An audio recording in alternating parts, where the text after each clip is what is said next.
আমারে যে এই স্বাধীনতা দিয়ে গেল, ভালো মন্দ দুটো হওয়ারই। আমারে যে স্বাধীনতা দিয়ে গেল প্রাচুর্যময় সম্পদশালী হওয়ার, আমি তারে দিনে দুপুরে অপমান করতেছি। আমি তাহলে কি শিখাইলাম? বেশিরভাগ ছেলে-মেয়ে যারা ওই আন্দোলনে গিয়েছিল বা দূর থেকে সমর্থন দিয়েছিল, জেনে বুঝে না জেনে। এখন তো অনেকে পস্তাচ্ছে যে ভাই কি করলাম? তাদের বয়সের স্পেকট্রাম যদি হিসাবে নেন, তাহলে তাদের বয়স তো ১৫ বছর আগে ছিল ১০ থেকে ১৫। তারা ১৯৭১ সালে স্বাধীনতা যুদ্ধ দেখে নাই, বঙ্গবন্ধুকে তো দেখেনি নাই। তারা তো মেজর জেনারেল জিয়াউর রহমানকে দেখে নাই, খালেদা জিয়ারে দেখে নাই, তারেক জিয়ারে দেখে নাই। তারা মতিউর রহমান নিজামীকে দেখে নাই, গোলাম আজমকে দেখে নাই। তারা শুধু দেখছে আমাদেরকে ১৫ বছর। আপনি চিন্তা করতে পারেন, বঙ্গবন্ধুর একটা মূর্তিতে একটা ছেলে পেশাব করে দিচ্ছে। হাজার হাজার শত শত ভিডিও ক্লিপ। আপনি চিন্তা করতে পারেন, এটা কি আমার সফলতা? আওয়ামী লীগ ক্ষমতায় না থাকতে পারে, আওয়ামী লীগের পতন হতে পারে, অনেক কিছু হতে পারে। আওয়ামী লীগ তো একটা দল, মানে আমি ভুল বলছি, দলের না, মানে একটা সরকারের পতন হতে পারে। কিন্তু জাতির জনককে আপনি অপমান করছেন, তার মানে আমি কি শিখাইলাম ১৫ বছর ধরে? আপনি আমার সাথে কফি খেতে খেতে আপনার দেশের স্বাধীনতার গল্পটা একটু আপনি বলেন। কোন উপায় আছে বঙ্গবন্ধুর নাম না বলে গল্প বলার? তাহলে তখন যদি আপনি নিজেকে একবার চোখ বন্ধ করে প্রশ্ন করেন যে আমারে যে এই স্বাধীনতা দিয়ে গেল, ভালো মন্দ দুটো হওয়ারই। আমারে যে স্বাধীনতা দিয়ে গেল প্রাচুর্যময় সম্পদশালী হওয়ার, আমি তারে দিনে দুপুরে অপমান করতেছি। আমি তাহলে কি শিখাইলাম? What was my assignment? What did I do?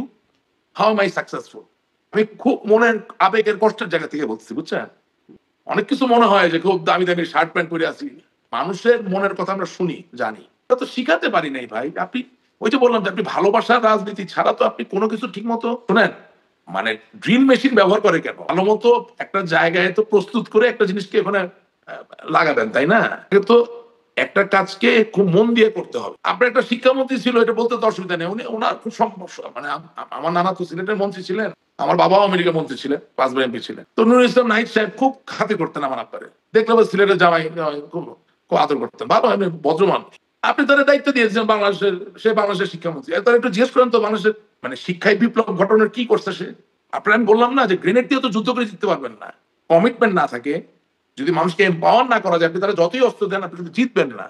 তো আপনি তো প্রতিনিয়ত দারিদ্র্যের সাথে যুদ্ধ করছেন। আপনি প্রতিনিয়ত যেটাকে বলে কুসংস্কারের বিরুদ্ধে যুদ্ধ করছেন। কিন্তু বিভিন্ন সনাতন চিন্তা ভাবনা যেগুলো আসলে মানুষের জন্য ভালো নয়, বিরুদ্ধে যুদ্ধ করছেন।